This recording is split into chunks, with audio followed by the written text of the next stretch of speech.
नमस्कार साथियों, मैं आपका दोस्त अमन जोशी स्वागत करता हूं अपने YouTube channel Joshi sir academy में। तो साथियों, आज हम पढ़ेंगे रुद्रप्रयाग जिला। रुद्रप्रयाग जो जिला है वो अलकनंदा और मंदाकिनी नदियों के संगम पर है। इसकी स्थापना जो है 18 सितंबर 1997 को हुई थी। क्लियर है। रुद्रप्रयाग जिले का निर्माण जो है चमोली, पौड़ी और टिहरी जिले को मिलाकर किया गया है। नेक्स्ट बात करूं कि क्षेत्रफल, तो क्षेत्रफल है 1984 वर्ग किलोमीटर। ठीक है। क्षेत्रफल की तुलना में ये 12वां जिला है। सबसे बड़ा अगर जिला बात करूंगा तो सबसे बड़ा जिला क्षेत्रफल में जो होगा वो होगा चमोली, और सबसे छोटा जिला क्षेत्रफल में चंपावत। ध्यान रखिएगा। नेक्स्ट क्वेश्चन है जनसंख्या वृद्धि दर, तो 6.53%। साक्षरता दर की बात करूं तो 81.3% जो है रुद्रप्रयाग जिले की साक्षरता है, जिसमें मेल जो है वो 93.9% और मेल जो है वो 93.9% है, जो कि उत्तराखंड में सबसे ज़्यादा पुरुष साक्षरता वाला जिला हो जाएगा, इसीलिए रुद्रप्रयाग। यहाँ कुछ क्वेश्चन बनेंगे कि सर्वाधिक साक्षरता वाला जिला कौन है, तो देखिएगा।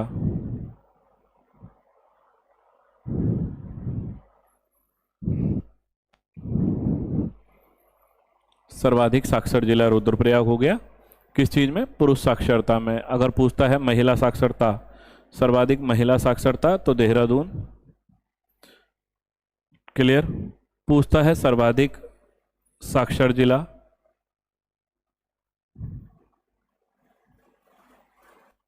सर्वाधिक साक्षर जिला देहरादून, लगभग 85% के साथ।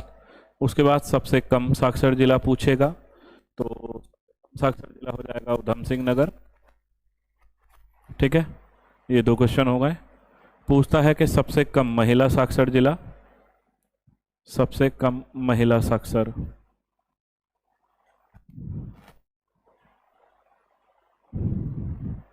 सबसे कम महिला साक्षर जिला हो जाएगा आपका उत्तरकाशी। ठीक है। यहाँ 2 क्वेश्चन और याद रख सकते हैं। सर्वाधिक साक्षर जनजाति जो है वो भोटिया है। ठीक है साथियों। उसके बाद विधानसभा जनघनत्व 122 है। जनघनत्व पहले वीडियो में भी बता चुका हूँ। 1 वर्ग किलोमीटर में रहने वाले लोगों की संख्या होती है जनघनत्व। सर्वाधिक जनघनत्व वाला जिला हरिद्वार 801, सबसे कम जनघनत्व वाला जिला उत्तरकाशी 41। क्लियर। तहसील है रुद्रप्रयाग, जखोली, उखीमठ, बसुकेदार। ब्लॉक या विकास खंड की बात करूं तो उखीमठ, जखोली और अगस्त्यमुनि 3 ब्लॉक हो जाएंगे। विधानसभा तो रुद्रप्रयाग और केदारनाथ। लिंगानुपात की बात करूं रुद्रप्रयाग की 1114 जो है वो रुद्रप्रयाग का लिंगानुपात है। रुद्रप्रयाग जिले का प्राचीन नाम है पुनाड़ और महाभारत में नाम मिलता है रुद्राव्रत।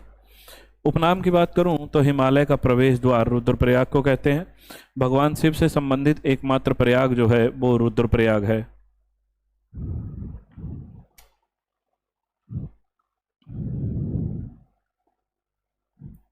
रुद्रप्रयाग तहसील की स्थापना 30 नवंबर 1989 1989, नगर पंचायत 2002 और नगर पालिका 2006 में बनी थी।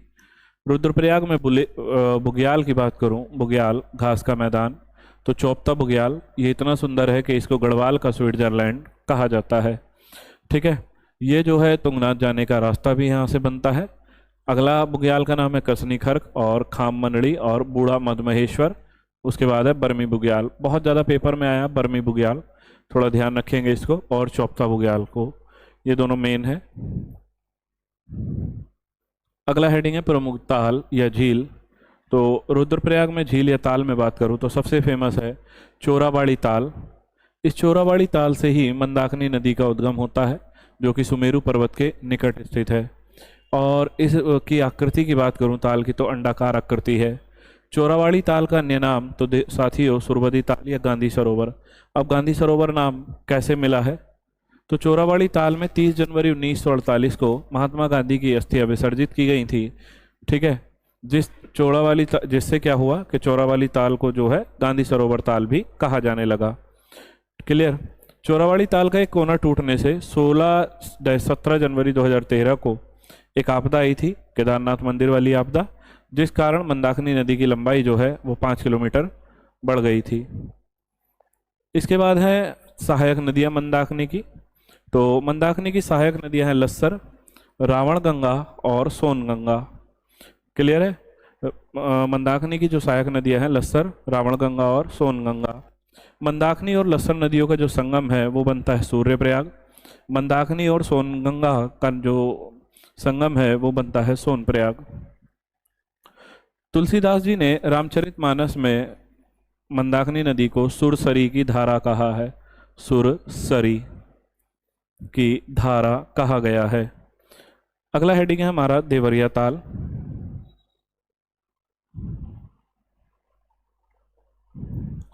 उत्तराखंड का सबसे ऊंचा ताल है देवरिया ताल। इसे देवताओं के स्नान का स्थान भी कहा गया है। इस ताल के जल में हिमालय की चोटियों का प्रतिबिंब स्पष्ट दिखाई पड़ता है। ये क्वेश्चन काफ़ी बार पेपर में आया है कि किस ताल के माध्यम से हमें हिमालय की चोटियों का जो प्रतिबिंब है वो स्पष्ट दिखाई पड़ता है। और पुराणों में इस ताल को इंद्र सरोवर कहा गया है। अगला हेडिंग है हमारा बासुकी ताल। विस्तार इसका रुद्रप्रयाग और टिहरी जनपद में है। बासुकी ताल की आकृति जो है वो नाग के आकार की है और इस पानी का जो ये ताल है बासुकी ताल, इसका पानी है लाल और ये नीले कमल के लिए फेमस है। तो अगर आपसे पूछा जाए कि लाल पानी वाला ताल बासुकी ताल, नीले कमल के लिए प्रसिद्ध ताल बासुकी ताल। अगला हेडिंग है हमारा भेकल ताल, जो कि अंडाकार आकृति का ताल है। नेक्स्ट कुछ ताल हैं तो बधान ताल, पेया ताल, सिद्ध ताल और बनिया कुंड। अगला हेडिंग है हमारा प्रमुख मेले। तो रुद्रप्रयाग में जो है सबसे फेमस मेला है जाख मेला, जिस मेले के अंदर जाख मेला गुप्तकाशी, ये जो है अंगारों पर चलने वाला मेला है। इस मेले के दौरान एक आयोजन होता है जिसमें लोग बाग जो हैं वहाँ अंगारों पे चलते हैं। उसके बाद अगला मेला है बामसू मेला, सिल्ला साणेश्वर मेला, हरियाली देवी मेला और मनड़ा माई की जात। इस क्वेश्चन को ध्यान रखें कि मनड़ा माई की जात किस जनपद में आयोजित की जाती है, तो आपका रुद्रप्रयाग में। अगला हेडिंग है केदारनाथ मंदिर। केदारनाथ मंदिर भगवान शिव से संबंधित मंदिर है। केदार शब्द का शाब्दिक अर्थ है सेम या दलदली भूमि, या कहूँ तो धान रोपाई वाला खेत। केदारनाथ मंदिर की ऊंचाई है 35-83 मीटर और ये भगवान शिव के 12 ज्योतिर्लिंगों में से एक ज्योतिर्लिंग है। यहाँ केदार मंदिर को स्वर्गधारी क्षेत्र भी कहा गया है। केदारखंड का उल्लेख अगर मैं बात करूं कि अशोक चल के कौन से अभिलेख में मिलता है, तो साथियों ध्यान रखेंगे गोपेश्वर अभिलेख, जो कि 1193 का है। अगर केदारनाथ मंदिर की शैली पूछी जाए तो छत्र रेखा प्रसाद शैली में ये बना हुआ है, वरना ऑप्शन में नागर शैली दिया हुआ होगा। नेक्स्ट, शंकराचार्य की समाधि जो है वो केदारनाथ मंदिर के पीछे है। जहाँ अगर मैं शंकराचार्य की बात करूं तो शंकराचार्य का जन्म जो है 788 और मृत्यु 820 में हुई थी। कार्तिकेयपुर राजवंश के समय में जो है शंकराचार्य जी उत्तराखंड आए थे और उत्तराखंड, या मैं कहूँ तो ईष्टगण के समय में आए थे। और ये जो सबसे पहले आए थे तो कालीचोड़ मंदिर आए थे नैनीताल में। क्लियर है? और शंकराचार्य जी को ज्ञान की प्राप्ति सहतूत वृक्ष के नीचे हुई थी। ये ध्यान रखें कि सहतूत वृक्ष के किनारे जो है शंकराचार्य को ज्ञान की प्राप्ति हुई थी। अगला है केदारनाथ मंदिर। तो केदारनाथ मंदिर जो है मंदाकिनी नदी के बाएं तट पर स्थित है। शीतकालीन पूजा स्थल जो है इनका ओंकारेश्वर मंदिर है ओखीमठ में। केदारनाथ में श्रावण मास में अन्नकूट या बतूज मेले का आयोजन किया जाता है। क्लियर है? जबकि कढ़ाई उत्सव का जो आयोजन है वो बद्रीनाथ मंदिर में किया जाता है। अगर उत्तराखंड के 4 धामों में से बात करूं तो 4 धाम में ये तीसरे नंबर का धाम है। केदारनाथ 4 धामों में से तीसरा धाम है। आपदा की बात करूं तो 16-17 जून 2013 में आई थी। इसके लिए ऑपरेशन सूर्य होप जो है चलाया गया था। आपदा के कारण मंदिर की पूजा 86 दिनों तक बाधित रही और 7 फरवरी 2000 नोट में याद रख लेंगे कि 7 फरवरी 2022 में चमोली का एक ग्लेशियर टूटा है जिसमें ऋषि गंगा का पुल टूट गया था। क्लियर है? नेक्स्ट, ये अभी हम पढ़ भी चुके हैं कि केदारनाथ आपदा की से मंदाकिनी नदी की जो लंबाई है वो 5 किलोमीटर बढ़ गई थी। केदारनाथ आपदा को सीबीएसई ने डिजास्टर इन उत्तराखंड रेन और टेरर, ये ध्यान रखें, सीबीएसई ने एक चैप्टर ऐड किया था जिसका नाम था disaster in Uttarakhand rain of terror, पाठ्यक्रम नाम से शामिल किया है। अगर मैं बात करूं कि मंदिर निर्माण की, तो शंकराचार्य या पांडवों ने किया है। पुनर्निर्माण कहूं तो अहिल्याबाई होलकर के द्वारा किया गया है। केदारनाथ मंदिर में भगवान शिव के पृष्ठभाग की पूजा की जाती है। और मुख्य पुजारी की बात करूं तो मुख्य पुजारी को रावल कहा जाता है, जो कि दक्षिण भारत के नमूंद्री ब्राह्मण होते हैं। ठीक है, ये ध्यान रखा जाए कि केदारनाथ मंदिर के मुख्य पुजारी को क्या कहा जाता है, रावल। और कहाँ के होते हैं, तो दक्षिण भारत के। कौन से ब्राह्मण हैं, तो नमूंद्री ब्राह्मण होंगे। केदारनाथ के रावल का गद्दी स्थल क्या है, तो ऊखीमठ है। अगला क्वेश्चन है कि केदारनाथ मंदिर के कपाट कब खुलते हैं, तो महाशिवरात्रि के दिन, और बंद होते हैं भाई दूज दीपावली के बाद।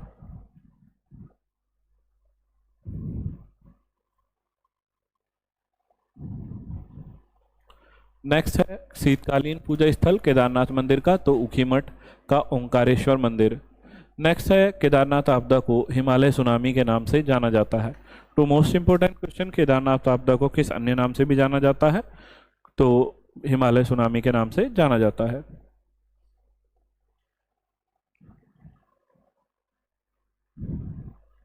नेक्स्ट हेडिंग है गोरामाई या गोरा गांव। गौरीकुंड केदारनाथ यात्रा का मोटर वाहन से, यह ध्यान रखें, गौरीकुंड केदारनाथ यात्रा का मोटर वाहन से अंतिम पड़ाव है, और इससे आगे की यात्रा जो है वो पैदल की जाया करती है। ठीक है, ये गौरीकुंड है, ध्यान रखा जाए। जबकि पार्वती कुंड, जहां अभी नरेंद्र मोदी जी आए थे, तो वो पिथौरागढ़ में है। नेक्स्ट है सोनप्रयाग, बासुकी गंगा या मंदाकिनी, ये ध्यान रखा जाए। उसके बाद है सोनप्रयाग केदारनाथ धाम यात्रा का मुख्य पड़ाव है। गौरीकुंड के बाद लगभग 18 किलोमीटर का ये लंबा ट्रैक आरंभ होता है यहाँ से। ठीक है, अगला हेडिंग है मदमहेश्वर नाथ, ये हमारा सेकंड नंबर का केदार है, और यहाँ भगवान शिव के नाभि की पूजा होती है।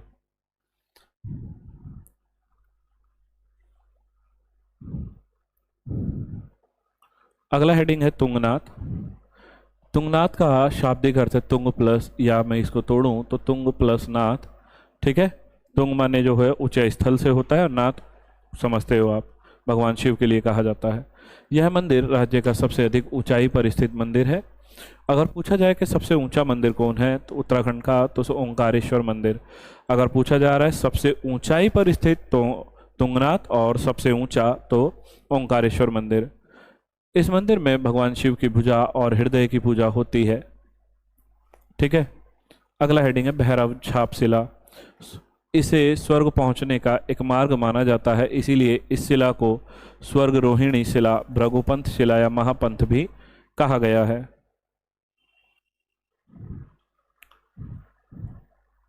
अगला हेडिंग है गुप्तकाशी।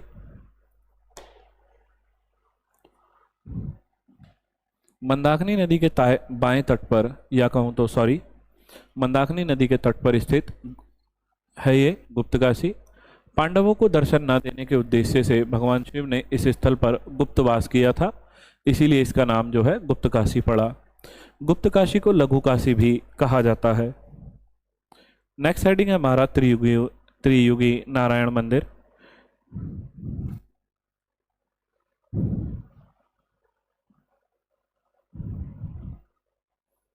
यह है हमारा त्रियुगी नारायण मंदिर। साथियों, त्रियुगी नारायण मंदिर का त्रियुगी जो शब्द है उसका मतलब है 3 युग नारायण, तो वह देख लीजिएगा। 3 युग से यहाँ पे जो है भगवान शिव का जो फेरे हुए थे शादी के, वो फेरों की जो अग्नि है वो आज भी जल रही है। लेकिन यहाँ ध्यान रखना, अगर पूछा जाए कि ये मंदिर किसको समर्पित है,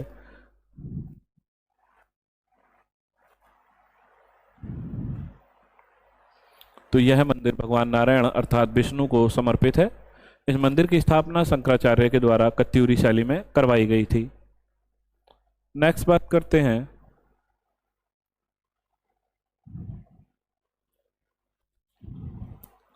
यह इम्बंद की राजधानी हुआ करता था, और इस मंदिर में आराध्य देव महादेव पार्वती का विवाह हुआ था।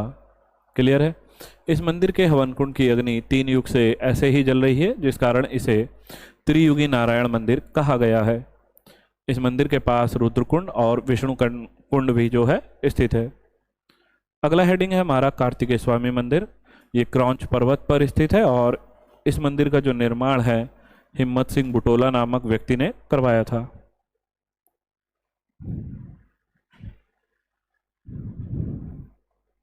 ये रहा हमारा क्रौंच पर्वत पर स्थित भगवान कार्तिकेय मंदिर। नेक्स्ट है ये मुंडकटिया गणेश मंदिर। क्लियर? तो पढ़ेंगे हम।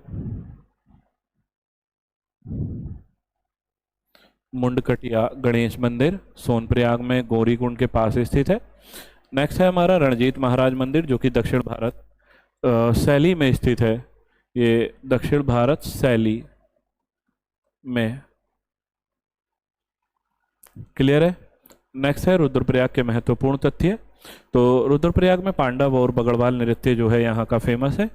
पांडव नृत्य कौरव और पांडव जीवन पर आधारित है, जबकि जो बगड़वाल नृत्य है वो जीतू बगड़वाल की वीर गाथा का वर्णन किया जाता है। अगला हमारा जो पॉइंट है वो है दुगलबिट्टा। दुगलबिट्टा स्थान को ओली की तर्ज पर, जो कि ओली रोपवे है जिसकी शुरुआत 1993 में, तो दुगलबिट्टा को ओली की तर्ज पर विकसित किया जा रहा है।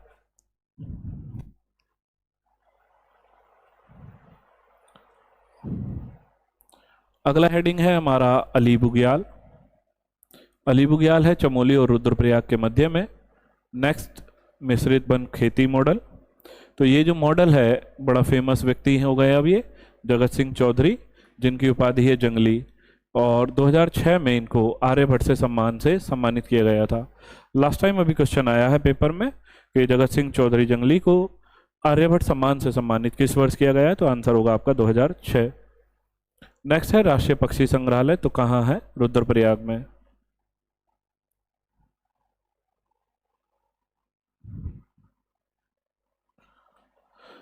नेक्स्ट पॉइंट है काफल पाको गीत, जिसकी रचना जो है चंद्रकुंवर बड़थवाल ने की है। और अगर मैं बात करूं रचना कंकड़ पत्थर किसकी है, तो चंद्रकुंवर बड़थवाल की है। हिमवंत कविता संग्रह भी जो है इन्होंने 1945 में किया था, जिस कारण इनका नाम भी हिमवंत पड़ा है।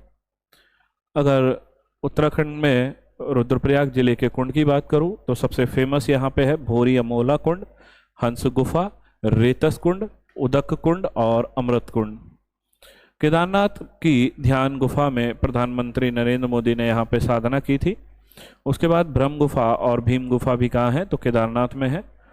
नेक्स्ट क्वेश्चन है कि ऊखीमठ भूस्खलन कब हुआ है, तो ऊखीमठ भूस्खलन हुआ था 1998। ये बड़ा फेमस क्वेश्चन है। अगला क्वेश्चन है ब्योमगाड़ भड़ासू भूस्खलन 2001। अगला क्वेश्चन है कि जनसंख्या की दृष्टि से सबसे छोटा जिला कौन सा होगा, तो रुद्रप्रयाग। पुरुष साक्षरता में जो है रुद्रप्रयाग उत्तराखंड का पहला राज्य है। क्लियर? नेक्स्ट क्वेश्चन है उत्तराखंड में सबसे कम कृषि योग्य भूमि वाला जिला कौन है, तो रुद्रप्रयाग। बड़ा अच्छा क्वेश्चन है कि सबसे कम कृषि योग्य भूमि वाला जिला कौन सा है, तो रुद्रप्रयाग। पेपर में काफी बार आया है। रुद्रप्रयाग सबसे कम उद्योगों वाला जिला है।